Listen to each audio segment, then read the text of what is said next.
Es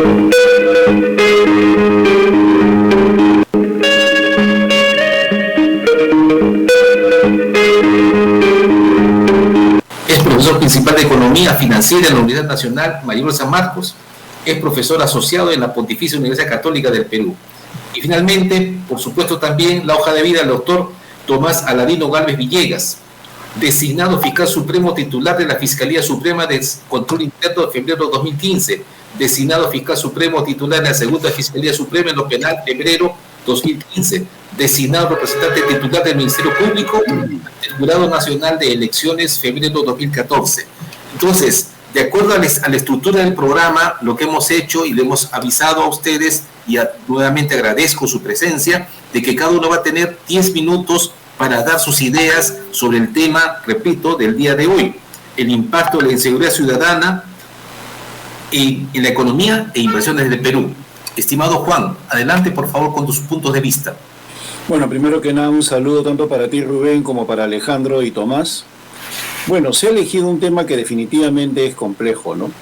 El tema de la seguridad ciudadana, si bien es cierto, en el Perú tiene diversas manifestaciones, desde aquellas que vienen financiadas por la economía ilegal, ¿no? Como el narcotráfico, el contrabando, la trata de personas, la minería ilegal y la forma como se manejan sus insumos. También hay otra que se ha visto incentivada a raíz de una participación activa de migrantes, que desde el momento que ingresan a una economía que no los puede absorber y desde el momento que se ha permitido el ingreso de cualquier tipo de persona, definitivamente han trastocado la situación interna. Pero esto se agrava cuando se tiene a un gobierno que lamentablemente no sabe cómo responder a estas exigencias complejas de la inseguridad. No olvidemos que hace año y medio el señor Alberto Otárola, ante el Congreso de la República, dijo que no nos preocupáramos, que en el Perú no había un plan Bukele, sino un plan Boluarte. Y luego, la misma presidenta, 3 meses después, señaló que no existía ese plan. De esa fecha a la actualidad, ha transcurrido un año, aproximadamente 1 año y 2 meses, en los cuales el Perú se debate hoy en día en tratar de discutir una serie de dispositivos, en tanto la inseguridad ciudadana está causando graves perjuicios económicos. Estamos hablando de 9.000 bodegas que se calcula a la fecha han tenido que limitar su actividad, si es que no han cerrado, como consecuencia de la extorsión. Estamos hablando de cerca en total de 17.000 negocios, ya no bodegas, en los cuales se encuentran pollerías, peluquerías y cualquier tipo de actividad pequeña que están sufriendo esta plaga de la extorsión. Eso definitivamente está generando problemas en el capital de trabajo de los involucrados, que se cierren economías que dan sustento a pequeñas unidades familiares y obviamente esto repercute en la economía. Debemos ver el caso en especial de La Libertad. Cuando en La Libertad se hizo un parque industrial y llegó mucha inversión de carácter privada, tuvo que cerrarse hace aproximadamente 7 años como consecuencia de una extorsión, de una delincuencia que incrementaba los costos laborales, que hacía que la inversión en seguridad ya hiciera que el negocio no fuera rentable y desapareció ese parque industrial. Lo mismo está pasando en estos momentos en Lima, con una actividad que ya no solo está socavando a las personas, sino que está generando mayor cantidad de complicaciones. El solo hecho que se declare en emergencia diversas zonas del país y el solo hecho que se amenace con paros para la próxima semana es un mensaje que se da al mundo y ahuyenta otro tipo de actividades, como por ejemplo aquellas vinculadas al turismo o a la propia inversión. Entonces, pues, estamos en presencia de un drama que no encuentra solución. Por otro lado, tenemos un gobierno que lamentablemente no tiene legitimidad y no entienden lo que eso significa.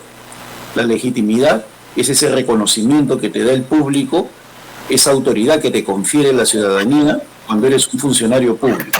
El presidente de la República, el premier, el ministro del Interior pueden hablar lo que quieran y la gente no les hace caso simplemente porque no tienen legitimidad. No hay ese reconocimiento de autoridad.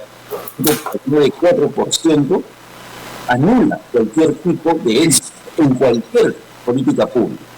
Yo recuerdo hace ya casi 20 años Y ante mi experiencia yo le decía al presidente Paniagua, el presidente Toledo podía flotar con una popularidad de 10-12%. ¿Y qué me contestó el presidente Paniagua? Estás loco. Con una popularidad de 10% ni el chofer te hace caso. Esa fue la analogía que hizo Valentín Paniagua. Y es lo que está pasando ahora. Si nosotros reunimos a 10 personas y le preguntamos quién respalda a la señora Boluarte, ni uno va a levantar la mano. Entonces, la presidenta, en lugar de construir esa legitimidad a través de un cambio en el gabinete que traiga rostros nuevos que generen confianza en la opinión pública, se encierra en sí misma, generando una mayor crisis. Creo yo que la situación es complicada porque ni desde el Congreso ni desde el Ejecutivo se ve un horizonte positivo en ese sentido, ¿no? De plantear medidas que generen un cambio en la situación. Excelente, Juan. Muchas gracias por tu punto de vista. Alejandro, ¿qué nos puedes decir sobre el tema que es tan importante y tan actual? Por favor. Sí, Rubén, gracias, Rubén. Hola, Juan. Hola. Alejandro. Bueno, en nuestro país vive desde mucho tiempo atrás eso que se llama crisis o multicrisis, ¿no?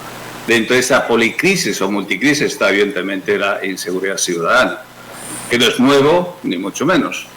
El problema es que estamos haciendo un diagnóstico equivocado de los problemas que tiene el país.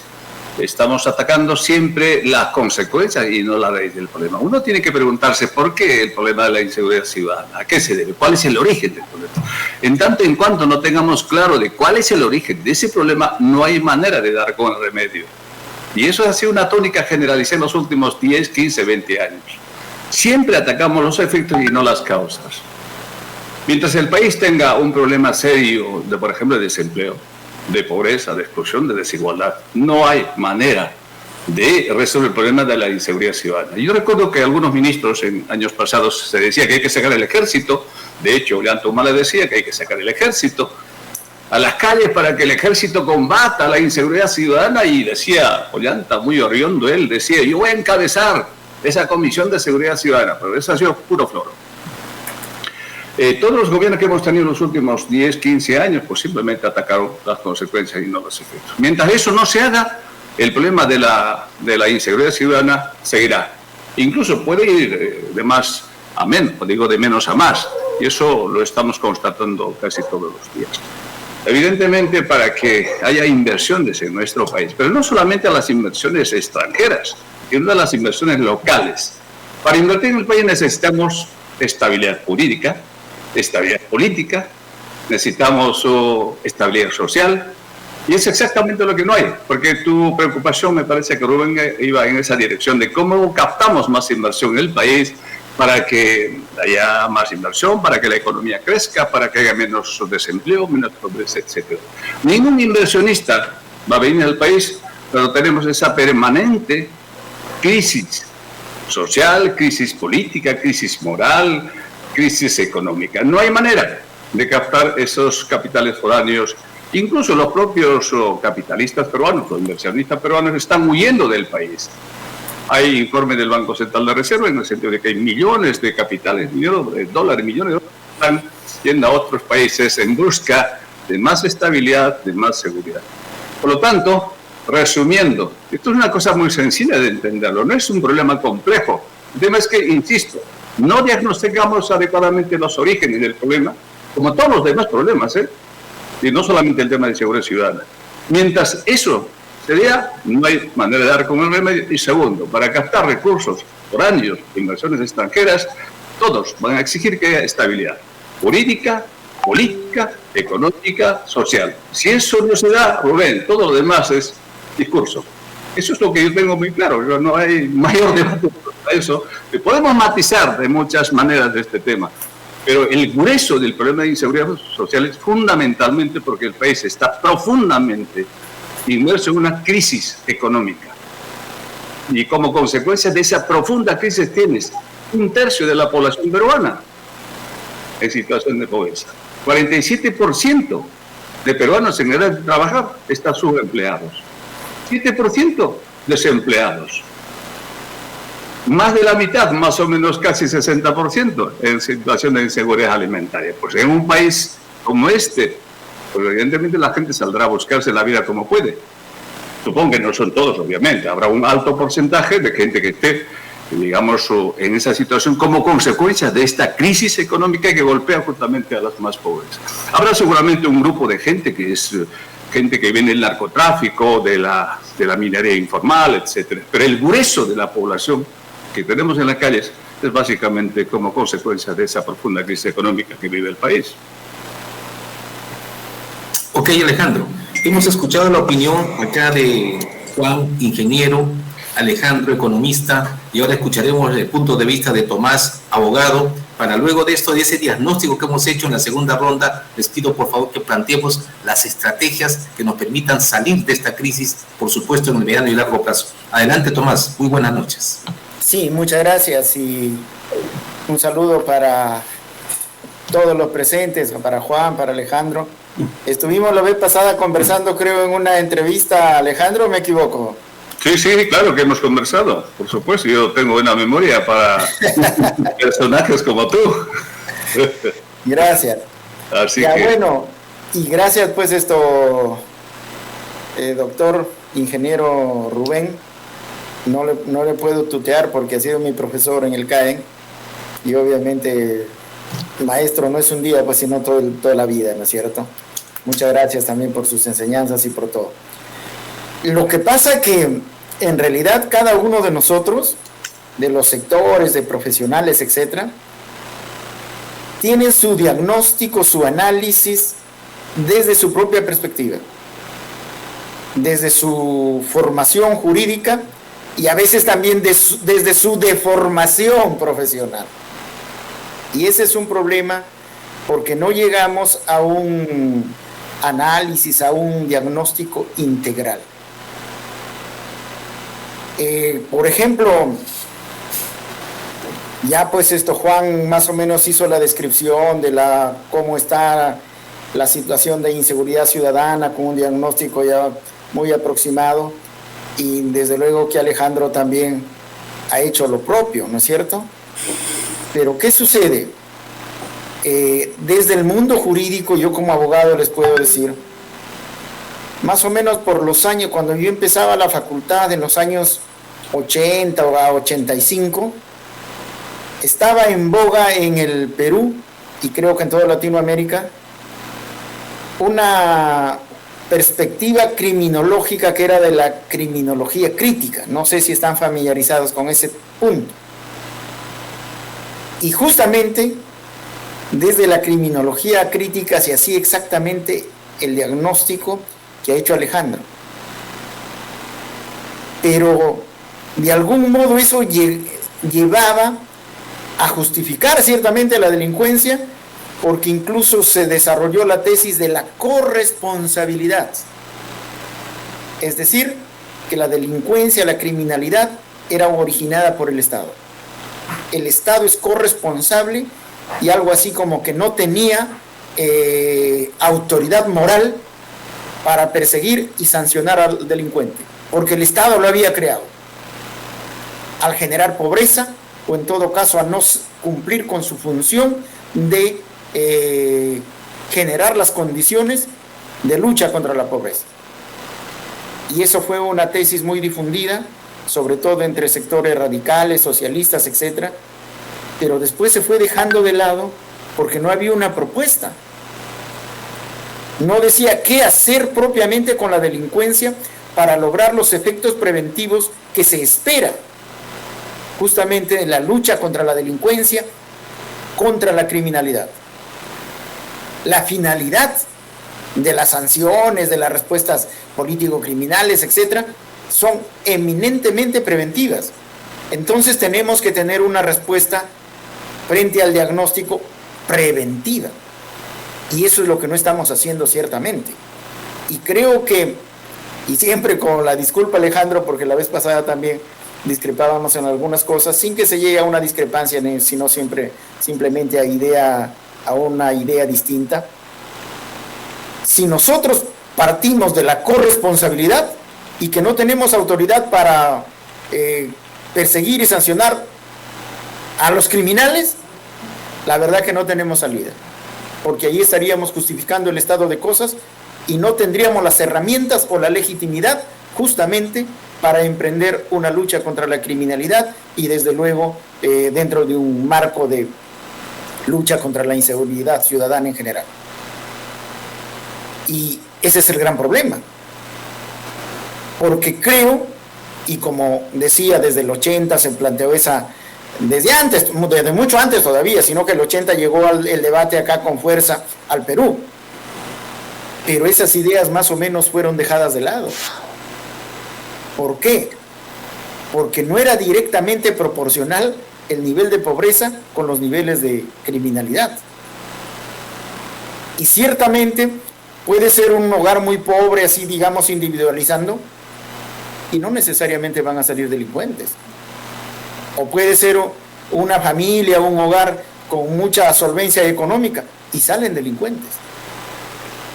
Entonces, la pobreza, la marginación, no necesariamente es la causa de la criminalidad. Que sea un factor, sí, obviamente, genera desorganización y en la desorganización surge la criminalidad. En el caos surge la criminalidad, es cierto. Pero no es una razón fundamental y determinante. Y precisamente por eso es que se dejó de lado. Y la teoría de la corresponsabilidad en este momento no es asumida por nadie, por lo menos hasta donde sé. Puede ser que haya otros lugares que escapa a mi información. Entonces, si partimos un diagnóstico en esa línea, para empezar, no vamos a poder desarrollar un plan de lucha contra la criminalidad y sobre todo no vamos a tener la legitimidad, por lo menos en conciencia. De tal forma que creo que en realidad el análisis va por otro lado. ¿Por qué? Como decía Juan, han habido factores inmediatos y desencadenantes que han aumentado la criminalidad. La criminalidad es connatural a la organización social, eso no hay vuelta que darle. Es connatural. Siempre va a haber delitos, siempre va a haber crímenes, porque justamente van a existir necesidades insatisfechas, no únicamente por la pobreza, sino por diversos factores. Y cuando no tenemos los mecanismos o los medios para cubrir esas necesidades insatisfechas, se recurre a la criminalidad, se recurre al delito, y por eso que siempre va a ser connatural. Lo que pasa es que en los ámbitos de prevención, lo que se busca es reducir la criminalidad a niveles tolerables, solo eso. No vamos a terminar nunca con la criminalidad, con la inseguridad ciudadana. Por eso siempre va a haber policía, siempre va a haber derecho penal, sistema de administración de justicia penal, etc. Porque siempre va a existir criminalidad. En estos últimos tiempos se han producido factores desencadenantes, es cierto, que ha llevado al extremo, y ahí es donde ya nos asusta, y ciertamente urge una respuesta preventiva, inmediata y eficaz, y obviamente eficiente. Pero ¿qué sucede? También lo ha dicho Juan, nuestros gobernantes no están capacitados o no tienen la voluntad para diseñar un plan de lucha auténtica contra la criminalidad.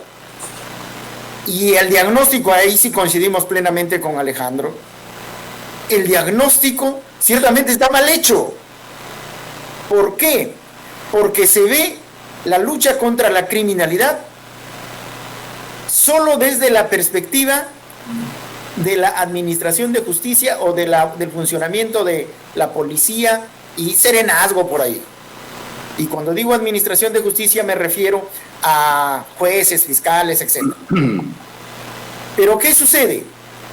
Estas autoridades, jueces, fiscales, policía, etc., pueden funcionar únicamente para los casos, para los delitos, para los crímenes que se denuncian.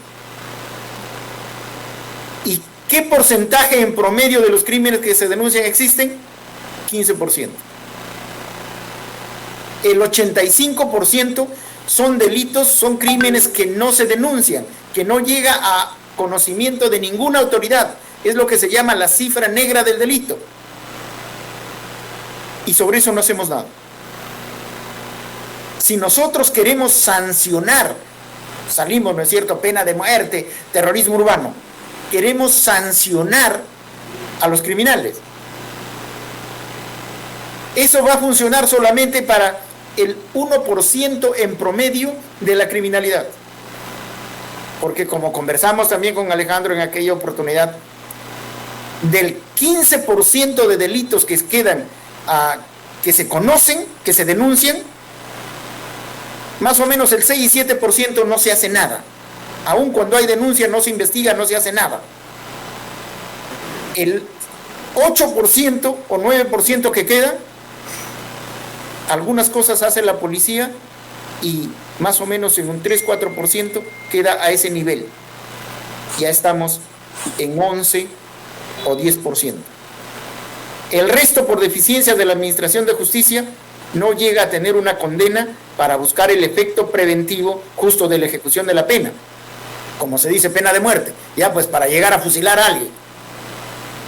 Con acusaciones se llega al Poder Judicial más o menos a un porcentaje de 3 a 4%. Tomás, un minuto, por favor. Ya, un minuto. Y a condena efectiva llega solamente 1 o 0.5% en promedio. Estas son cifras que las he investigado, que seguramente las voy a publicar en algún momento, y trabajando sobre el 1 o 0.5% con medidas preventivas. ¿Qué efecto preventivo vamos a lograr? Ninguno, simplemente. Entonces, ciertamente, el diagnóstico está mal hecho, y a partir de un diagnóstico mal hecho no podemos desarrollar o establecer medidas preventivas eficaces. Bueno, seguiremos conversando. Ya. Excelente.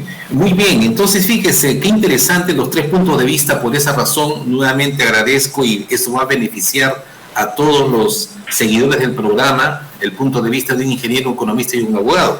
En el caso de Juan, ha tocado un tema central, la falta de legitimidad del gobierno. Evidentemente que eso hace y evita, impide poder hacer algo que sea reconocido por la sociedad. En el caso de Alejandro, se ha referido de una manera así directa de que se está atacando la rabia y no al perro, el efecto y no la causa. Y lo que nos ha comentado, por otro lado, Tomás, de que los efectos de la teoría de la corresponsabilidad, que la criminología se está atacando solamente el 1% y unas cifras que no se tienen datos. Entonces, en esta segunda ronda, y nos va a avisar Omar para hacer un breve cambio de enlace, pero por favor les pido que tratemos de orientarnos a los puntos de convergencia. Es decir, ¿qué necesitamos? Un plan que nos permita tomar las acciones preventivas, un plan que nos diga cómo recuperar la legitimidad. Entonces dejo, Juan, para tu segunda ronda, por favor, de tu intervención. Te agradezco mucho y adelante. Gracias, Rubén. Bueno, indiscutiblemente la participación de destacadísimos profesionales como Tomás, Alejandro y tú mismo hace que la solución sea complementaria o que nos permita entender el problema desde el punto de vista de la complejidad, que es en lo que yo insisto. ¿Por qué complejidad? Porque hay varios sistemas. Está el sistema de justicia, está el sistema económico, ambos tratados muy bien por Tomás y Alejandro. Está el sistema político, que yo creo que es un sistema que tiene especial protagonismo en esto, y obviamente están los sistemas sociales, urbanos, aquellos que tienen que ver con ese esquema de valores y actitudes que tiene nuestra sociedad. Yo realmente me siento muy preocupado porque veo una decadencia de toda nuestra sociedad, una decadencia desde el punto de vista académico, una decadencia desde el punto de vista social, una decadencia en todos los estamentos del Estado, y eso también contribuye a la delincuencia. Cuando vemos a conductores de televisión que hablan con un lenguaje prolálico, lisuras, insultos como si nada, y nadie se cae de espaldas, estamos contribuyendo a una destrucción de la sociedad. Cuando vemos que dilemas que ya habían sido resueltos hace 2500 años por Aristóteles, hoy ni siquiera los conocen en el debate. Aristóteles decía en Ética en Nicómaco que si el mandatario, si la persona que tiene el más alto cargo en la sociedad no tiene autoridad moral, nada se puede hacer, porque la ciudadanía no le va a reconocer absolutamente nada. Y ese es un problema que se ha discutido hace 2500 años. Y acá nosotros tenemos a personajes cuestionados. Yo señalaba cuando el presidente Castillo cometió el asunto burdo del golpe y asume Dina Boluarte, que un Congreso con 85 carpetas fiscales no es viable, pues. No es viable. ¿Y qué me contestaban? O sea, 85 congresistas investigados por la Fiscalía. ¿Y qué me contestaban? Lo que quieres es adelanto de elecciones para de esa manera postular. Esa era la respuesta simplona. Y estamos viendo los resultados. Acá la situación es bien grave porque ya nos tenemos que dar cuenta que la delincuencia organizada, que ya penetró los estamentos del Estado, sobre todo los parlamentarios, ya se dio cuenta que siendo un puño cerrado no pasa nada. A esos señores no les importa tener 4% de popularidad, ellos hacen lo que se les viene en gana. Así de simple. A favor, en contra, podemos estar a favor, en contra, pero ya descubrieron de que pueden hacer lo que crean conveniente. El otro elemento es la ausencia de oposición. La oposición es una conciencia crítica en cualquier sociedad.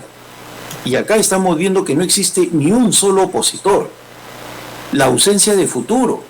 No hay ni una figura estelar dentro de los candidatos a la presidencia que nos diga, esta es la persona que nos puede salvar.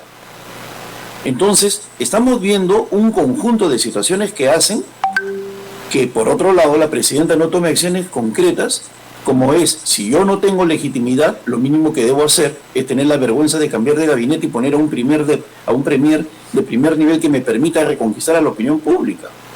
Pero ese sentido de bien común tampoco existe. O sea, estamos viendo un descalabro generalizado. Yo, en toda mi vida pública, que empieza cuando tenía 17 años, allá por los años 80, 70, pues simplemente, o mejor dicho, mi vida política, yo nunca he visto que todos los poderes del Estado y los estamentos fundamentales del Estado estén enfrentados. Nunca.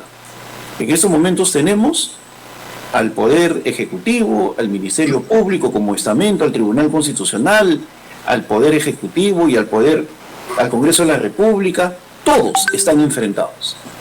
Y no surge lo que Mario Vargas Llosa llama el mandarín, una persona que se coloque por encima del debate y diga este es el rumbo. No hay un liderazgo de la jefe de Estado. Entonces, en una situación así, caótica como Estado, plantear una solución es realmente dramático. Yo podría decir hay que hacer esto, pero sin liderazgo no funciona. Pues. O sea, vamos a estar como cualquier opinólogo diciendo hay que hacer esto. Acá hay un asunto de fondo que tenemos que enfrentar y es la ausencia de liderazgo y empezar a través de programas como estos, indicar de que hay un problema de metástasis social. Hay un problema en el cual tú puedes estar en un restaurante ahorita y al costado están hablando con el celular en voz alta y diciendo lisuras y no pasa nada. O sea, y hay una degradación social evidente que se está dando en todos los estamentos. Mira, yo enseño en Colombia, como ustedes saben, y hace años, a mí me sorprendía que promociones enteras he tenido de miembros de las Fuerzas Armadas o Fuerzas Policiales. Una de las personas catalogadas como el mejor policía del mundo, un grupo dentro de los cuales estaban catalogados y que llegó a ser vicepresidente de Colombia, yo le preguntaba por qué estudian en el MBA prospectiva, porque yo sé lo que yo era la maestría en prospectiva, la especialización en prospectiva estratégica, porque tenemos que adelantarnos a los delincuentes. Y ahí aprendí cosas como la siguiente, ¿no? La estructura organizacional del secuestro en México. Utilizan todos los mecanismos de la administración moderna para secuestrar, inclusive la tercerización. Cada fase del proceso de secuestro está en manos de un especialista. Un grupo de personas secuestra, otro traslada, otro negocia, otro ejecuta, ¿no? Otro cobra, otro se comunica, ¿no? Y tú no sabes quién es quién, ¿no? A ese nivel de sofisticación y de uso de instrumentos de la administración moderna ha llegado Juan, un minuto, por favor, Juan. Ya bueno, sí. Estamos entonces en una situación completamente compleja ante la cual, para mí la solución fundamental en el corto plazo para recuperar confianza es que la presidenta entienda que tiene que tener un primer ministro de primer nivel, convocar a un gabinete con autoridad moral que se enfrente a ese Congreso y ese gabinete haga el compromiso de no postular a las próximas elecciones para que se quede hasta el final. Si la presidenta no hace eso, vamos a entrar en un torbellino social. Hoy día hemos visto al premier desencajado. Un premier con 4% no puede plantear ni una política pública y no tiene la grandeza de decir renuncio. Bueno, ese para mí es la principal solución, política, y pasa por un cambio total del gabinete. Excelente, Juan. Muy importante tus puntos de vista. Alejandro, ¿qué opinas? Bueno, a ver, vamos a ir poniendo un poco las cosas donde tiene que estar. Primero, nadie nace para ser delincuente. Una mujer no sale a la calle a prostituirse porque le gusta la prostitución. Primer tema. Segundo tema, hay una correlación directa entre aquel país con una sociedad muy desigual y el nivel de delincuencia y inseguridad que existe. Los países desarrollados no tienen la tasa de desigualdad o digamos, de inseguridad ciudadana como la que tenemos nosotros. Eso es un referente. Entonces, cuando vuelvo al tema del diagnóstico, cuando no identificamos claramente esto, sin duda, como cualquier cosa de puro sentido común, intentar remediarlo es muy difícil. Insisto, hay una correlación directa. Un país pobre donde hay más delincuencia, más inseguridad, más secuestros, más incluso narcotraficantes.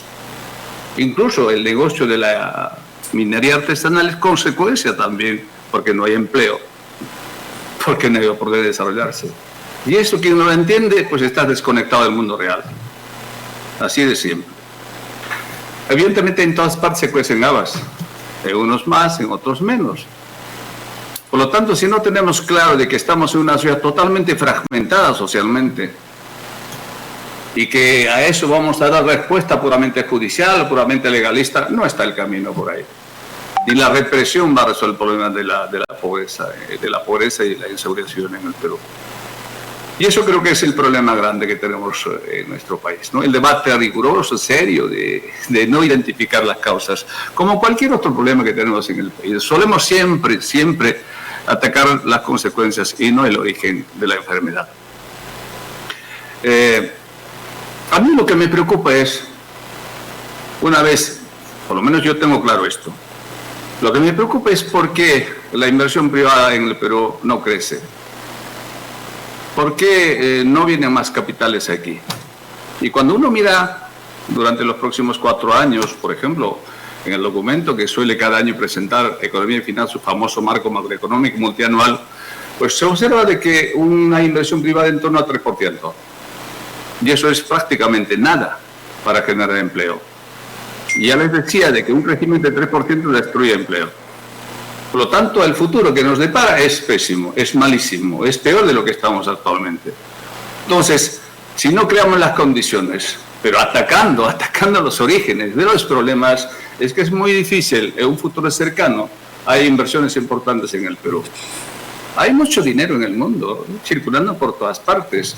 Somos un país atractivo para el tema de materias primas, pero eso está llegando muy poquito. O lo que han llegado son inversiones que datan de hace 10, 15 años atrás, porque los grandes proyectos mineros tienen periodos de maduración de 5, 10, 15, 20 años. Por lo tanto, no son inversiones de los últimos años, o no son decisiones de inversión de los últimos 5 años por lo menos. Los grandes proyectos mineros datan de fácilmente 15 años, 20 años, 30 años atrás. Entonces, para nuevamente recuperar la confianza de aquel inversionista que quiera venir al país a invertir sus dólares, sus euros, sus yuanes, pues sin duda necesitamos seguridad. Y en este momento no estamos en condiciones de dar esa seguridad. Por lo tanto, es, como lo ha dicho muy bien Juan, es un tema político, sin duda. Es un tema de decisión política. Desgraciadamente tenemos en este momento una crisis política muy profunda como consecuencia de los sucesivos cambios de gobierno. Y eso es lo que yo decía al principio. Vivimos constantemente un periodo de multicrisis, de crisis permanente que se van agudizando cada vez más. Y estamos llegando a este nivel de una aceptación del 5% del Congreso y la propia Presidenta de la República.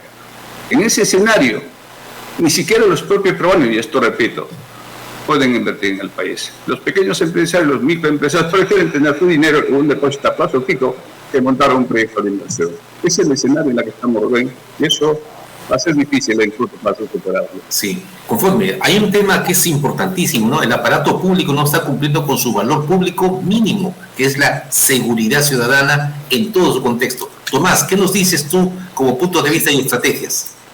Mira, en realidad, quizás un punto que hasta ahora no se ha tratado en la escena política y económica, ciertamente, es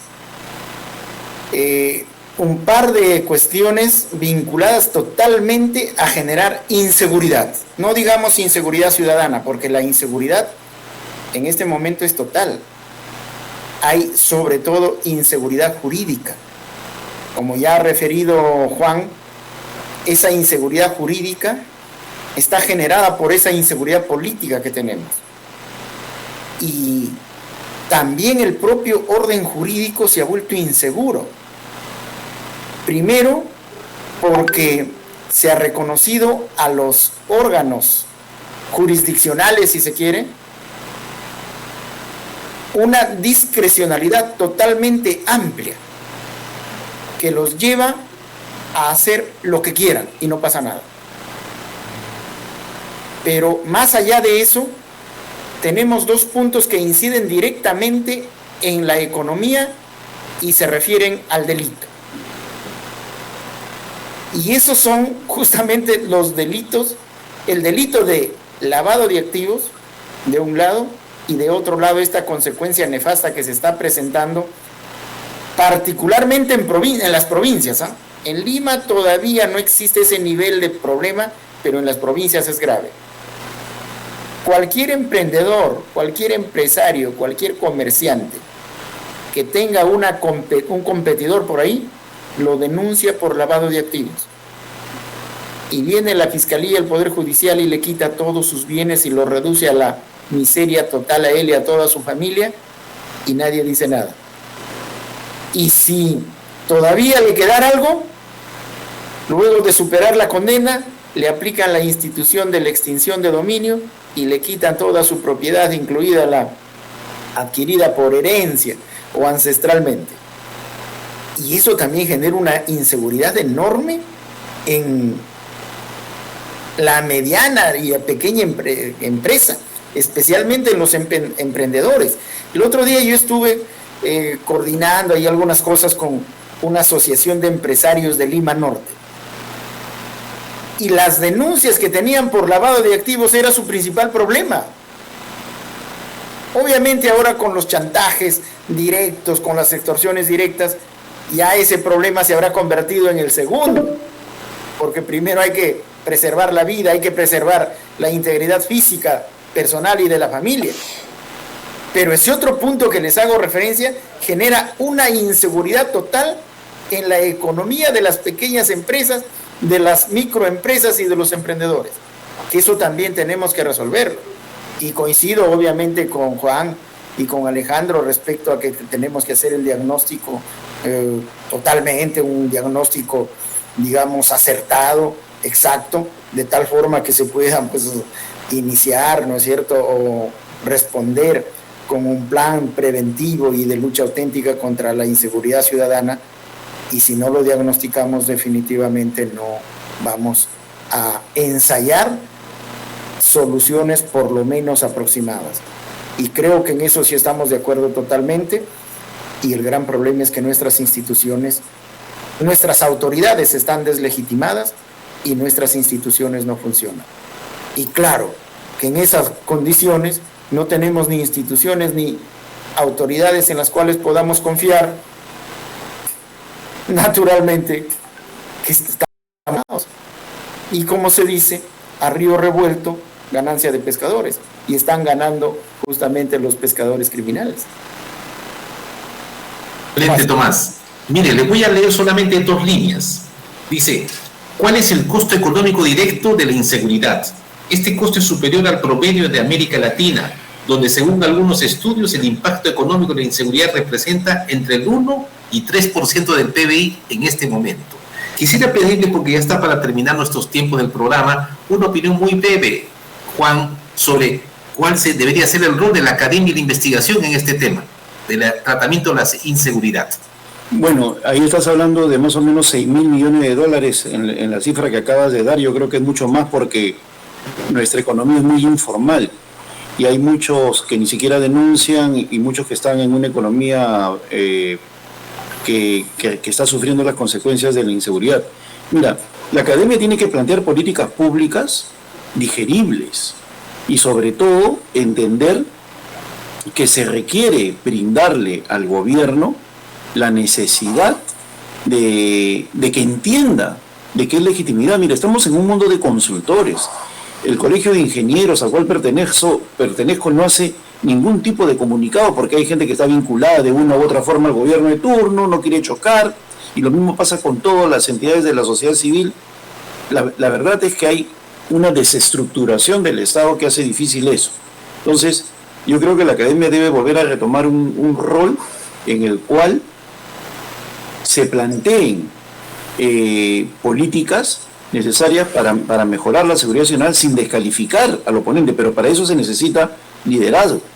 Si tú tienes, por ejemplo, a una universidad como la Católica que se siente dueña de la verdad porque ha dado un grupo de ministros, va a ser muy, muy difícil que se pueda establecer un diálogo nacional, porque hay una descalificación entre todos. El que no piensa igual a uno es descalificado. Por eso volvemos al tema del liderazgo. Sin el liderazgo del premier o de la presidenta, va a ser muy difícil que se consolide algún tipo de respuesta, venga de donde venga. A pesar de que, como dice Alejandro, hay que atacar el origen, etcétera, etcétera, eso también requiere de liderazgo político. Y lamentablemente en esos momentos la presidenta, el premier, están más preocupados de sus problemas, ¿no?, que no vale la pena ni mencionarlos, que de poder dedicarse de lleno a ese asunto. Estamos viviendo lo que es la antesala de un Estado fallido, sin exagerar, porque no se ve una solución a la vista. Excelente, Juan. Muchas gracias. Y de tu parte, estimado Alejandro, tenemos más o menos 2 minutos para cada uno, por favor. Sí, muy breve. Bueno, las cifras que acabo de lanzar son cifras, una especie de tiro al aire. Nadie tiene esa cifra exacta, ni mucho menos. Simplemente no hay instituciones serias que pudieran tener estadísticas fiables y que eso podía servir como punto de referencia para tomar decisiones políticas. Por lo tanto, son cifras que creo que merece ser tomada en cuenta, pero muy superficialmente. Bueno, necesitamos en el país una forma de hacer política diferente, una política del siglo XXI. Una política disruptiva, una política para la gente, una política de Estado que realmente encare los grandes desafíos que tiene el país. Es una especie de rehacer el Perú, una especie de refundar el país. Y para eso, muy bien, yo estoy de acuerdo con Juan, necesitamos políticos con pensamientos diferentes, con ideas diferentes, con ideologías diferentes. Mientras eso no se tenga, la misma gente, los mismos que manejan la política económica, la misma gente que da vueltas en el Ministerio de Economía y Finanzas, la misma gente que las instituciones como el BCR, la SBS, las instituciones supervisoras, no hay manera de salir de este problema. Insisto, no hay manera. Así que muchas veces estos debates son a veces estériles, baladís, que no tienen impacto, porque no estamos dando con el problema en sí. Totalmente convencido de que si seguimos haciendo más de lo mismo con los mismos políticos de hace 30, 40, 50 años, estamos condenados a ser un país irrelevante en el mundo. Eso es lo que estamos haciendo ahora mismo. Está bien, pero este diálogo lo que hace justamente es permitir identificar los temas para de ahí, partiendo con la propia iniciativa de investigación y deseo, como lo dijo Juan, de unas políticas públicas adecuadas, debemos salir. Tomás, ¿cuáles son tus puntos de vista para cerrar? Gracias. Mira, como acaba de decir Alejandro, no es esa la cifra, pues la que sea, pero no es. ¿Por qué? Porque eso corresponde a lo que se conoce. Es decir, a la cifra clara del delito, a la cifra negra, a la cifra oscura no corresponde. O corresponde al 15% de lo que se conoce, no abarca el 85% de la cifra negra. Es decir, esa cifra hay que multiplicarla por 5, mínimo. Ese es el costo, ¿ya? Y claro, yo, siempre tengo esperanzas. Soy cristiano, lo he dicho siempre, y nunca pierdo la esperanza. Creo que se puede hacer muchas cosas aún.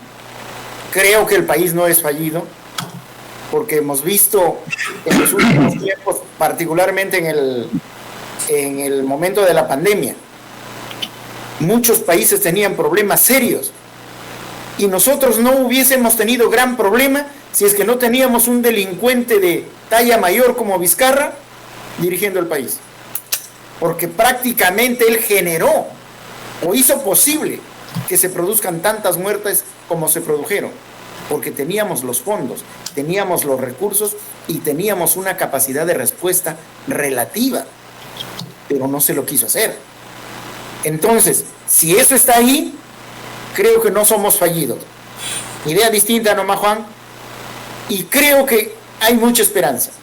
Y como decía el otro día, conversábamos con Alejandro, las ideas que tengamos, por mínimas que sean, plasmémoslo en la realidad. Primero desde la academia, claro que sí, pero después participando en la política. Le hemos dejado a los malos nuestra dirección, el manejo de nuestro presupuesto, la dirección de nuestras instituciones. Si son malos, son corruptos, van a actuar así, pues definitivamente. Entonces, nosotros, y acá mi invocación, Alejandro, siempre como te dije la vez pasada, hermano, participa en política, entra al grupo. Nosotros estamos participando, organizando un partido, no sabemos hasta dónde llegamos, no para ser uno más, ni un cascarón, ni vientre de alquiler, sino para aglutinar a las personas como las presentes en un programa de compromiso con el país.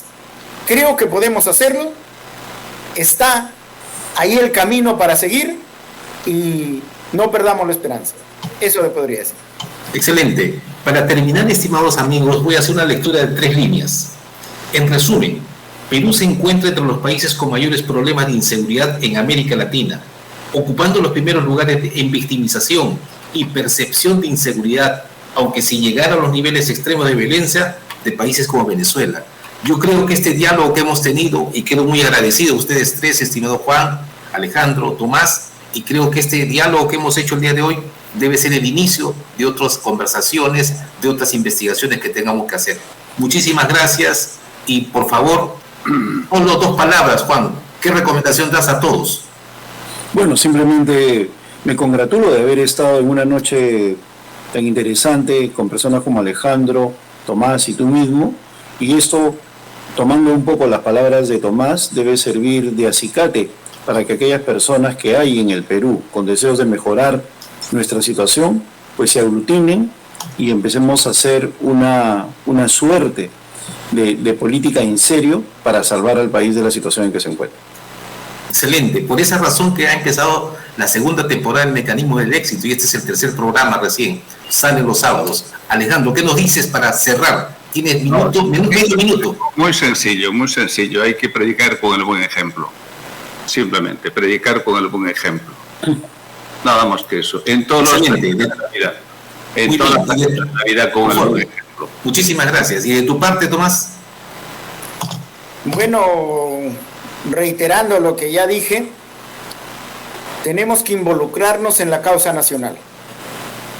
Tenemos que convocar a las personas de buen corazón y a las personas que también tengan formación, especialistas para abordar los problemas nacionales y elaborar una solución. Creo que no es tarde, hay que luchar también por este fraccionamiento y sobre todo por este enfrentamiento que ha surgido en nuestro país entre grupos que, bueno, como ya dijo Juan, se consideran los dueños de la verdad y, bueno, del pueblo común como somos nosotros. Creo que tenemos que buscar la unión y empezar a trabajar ya todas las personas de buena fe, de buena voluntad. Excelente. Muchísimas gracias entonces, estimados amigos, a los que nos siguen en este programa que se transmite los sábados de 11 a 12 en el canal de Televisión Digital del Cusco. Muchas gracias, Juan, muchas gracias, Alejandro. Igualmente, Tomás, mi agradecimiento. Omar, cerramos el programa entonces. Gracias a ti, Rubén, gracias. Ok, muchas gracias. Ya, Juan. Gracias a todos. Un abrazo a todos. Gracias a todos. Gracias. Chao, chao. Ok.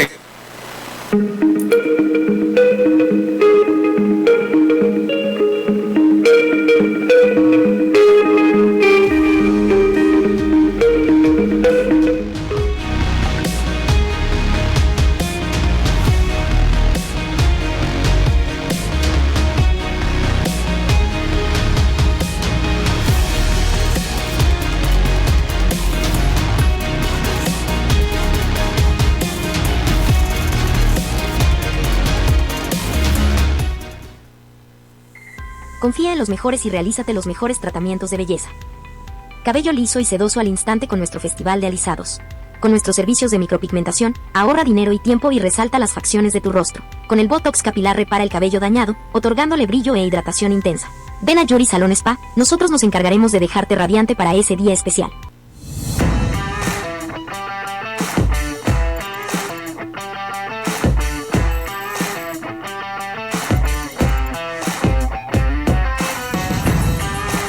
Los he medido, los he pesado y los he encontrado defectuosos. Politiqueando con Rey Moscoso, siempre a través